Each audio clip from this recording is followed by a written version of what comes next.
Morning guys, tayo po ay nag-general cleaning na naman. Kasi nga itong mga alaga nating aso yung naghuhukay sa mga gilid-gilid. Guys, may flex ako sa inyo yung binigay sa akin na manok ng tatay ni Jerry D. Guzman. Galing dyan sa may kampo sa Direta. Kampo sa Philippine Navy. Yan guys, ayan o, golden siya guys, golden. Kaso bata pa guys, 5 buwan. Hindi pa naglalaban, pero okay lang. Yung isa malaki, itong pinili ko. Hindi ako mahilig sa malalaki ang katawan ng manok. Gusto ko yung ganito.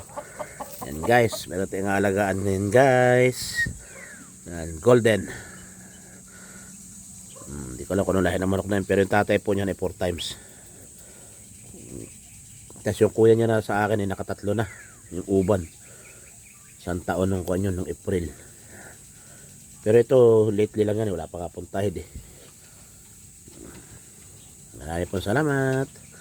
Tayo po ay nagkaroon ng ganyan galing ng San Antonio. Salamat po, salamat.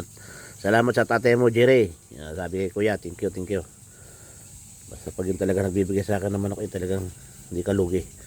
Salamat kuya, thank you, thank you.